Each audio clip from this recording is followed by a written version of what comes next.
আসসালামু আলাইকুম, welcome to my YouTube channel. আজকে আমি আপনাদেরকে খুবই সুন্দর একটা বেবি ফ্রক কাটিং এবং সেলাই করে দেখাবো। এটা 6 মাসের বেবির জন্য আমি তৈরি করছি। ফ্রকটার সামনে ফাড়া হবে এবং বোতাম হবে। ফ্রকটা কাটার জন্য এখানে আমি 2 পিস কাপড় নিয়েছি, কাপড় 2টা ভাঁজ করে নিয়েছি, তারপরে একটার উপরে আরেকটা এভাবে করে রেখেছি। এই যে দেখতে পাচ্ছেন কাপড়টাকে আমি এভাবে করে ভাঁজ করে নিলাম। ভাঁজ করে একটা কাপড় আরেকটা কাপড়ের উপরে নিয়ে নিয়েছি। কাপড়টা লম্বা নিয়ে নিয়েছি 13.5 ইঞ্চি, চওড়া নিয়ে নিয়েছি 13 ইঞ্চি। ভাঁজ করার পরে চওড়া আছে 13 ইঞ্চি, টোটাল কাপড় হচ্ছে 26 ইঞ্চি। এখন খোলা সাইড থেকে আমি 2 ইঞ্চিতে একটা দাগ দিয়ে দিলাম, তারপরে 4 ইঞ্চিতে একটা দাগ দিব। এভাবে দাগটা মিলিয়ে নেওয়ার পরে এখানে আর্মহোলের শেপটা দিয়ে দিচ্ছি। তারপরে এই দাগটা থেকে আমি 2.5 ইঞ্চিতে একটা দাগ দিয়ে দিব, দিয়ে তারপরে নিচের দিকে 2 ইঞ্চি 2 সুতাতে একটা দাগ দিব। এখন এই দাগটাকে মিলিয়ে নেওয়ার পরে এখানেও আমি 2 ইঞ্চি 2 সুতাতে একটা দাগ দিব, তারপরে এই দাগটাকে মিলিয়ে নিব। দাগটা মিলিয়ে নেওয়ার পরে এভাবে করে রাউন্ড করে দিচ্ছি। 1/2 ইঞ্চি শোল্ডার ডাউন করে দিলাম, তারপরে দাগ বরাবর কেটে নিব।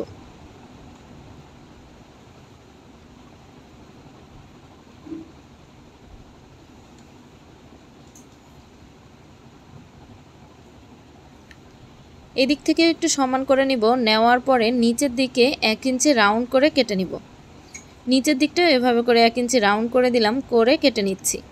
ভিডিওটা যদি আপনাদের কাছে ভালো লেগে থাকে তাহলে লাইক করবেন, কমেন্ট করে জানাবেন কেমন লাগলো এবং আমার চ্যানেলটা সাবস্ক্রাইব করে পাশের বেল আইকনটি অল ক্লিক করে রাখবেন, যাতে আমি কোনো নতুন ভিডিও ছাড়ার সাথে সাথে নোটিফিকেশনটি আপনাদের কাছে পৌঁছে যায়। যারা অলরেডি আমার চ্যানেলটা সাবস্ক্রাইব করেছেন তাদেরকে জানাই অসংখ্য ধন্যবাদ। কাপড়টা একটা সাইডে রেখে দিয়ে আমি নিচে কুচি দিব। তার জন্য আমি 2টা কাপড় নিয়েছি, সামনে এবং পেছনে কুচি দেওয়ার জন্য। কাপড়টা চওড়া নিয়েছি 4.5 ইঞ্চি, লম্বা নিয়ে নিয়েছি 42 ইঞ্চি। আপনারা চাইলে কিন্তু এখানে আরও বেশি কুচির কাপড় নিয়ে নিতে পারেন।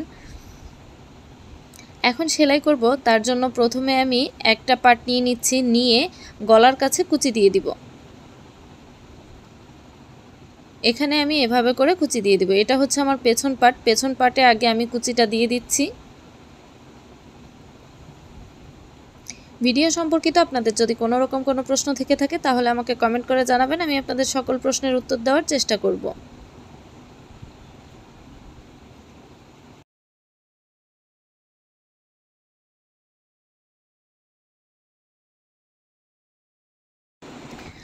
কুচিটা দিয়ে দিলাম। এখন এই কাপড়টাকে একটা সাইডে রেখে দিব। রেখে দেওয়ার পরে আমি সামনের পাটটা নিয়ে নিব। সামনের পাটটাকে নিয়ে এভাবে সমান করে প্রথমে ভাঁজ করে নিব। ভাঁজ করে নিয়ে আমার যেহেতু সামনের পাটে ফাড়া থাকবে, তাই সামনের পাটটা এভাবে করে আলাদা করে নিব, মাঝখান থেকে কেটে নিব।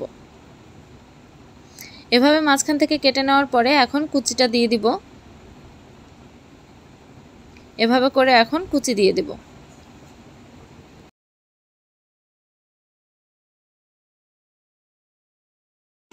একটা পাটে কুচি দিয়ে দিলাম, একইভাবে কিন্তু অন্য পাটেও কুচিটা দিয়ে দিব।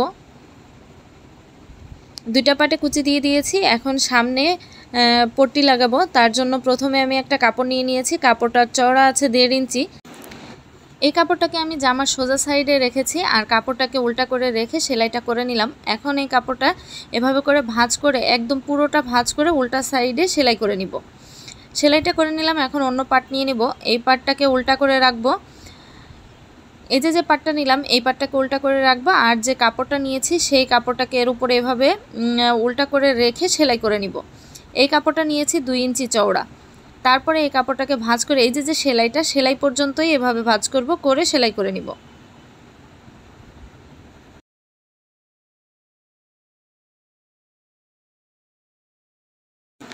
সেলাইটা করে নিলাম।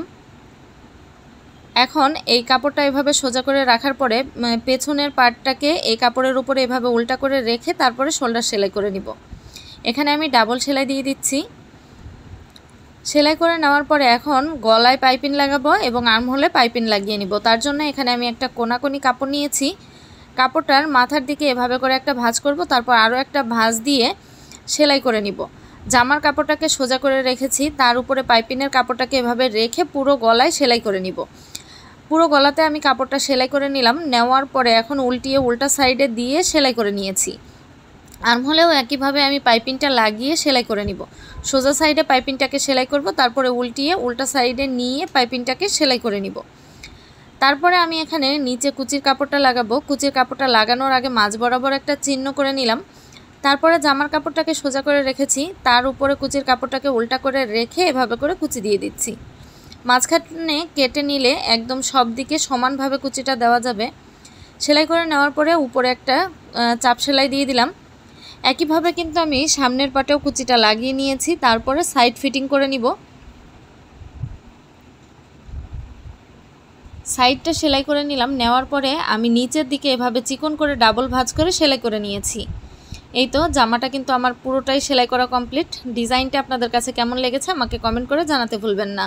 আজকের মতো বিদায় নিচ্ছি। আপনারা সবাই ভালো থাকবেন, সুস্থ থাকবেন। আবার আসবো নতুন কোনো ভিডিওতে নতুন কোনো ডিজাইন নিয়ে। আসসালামু আলাইকুম, আল্লাহ হাফেজ।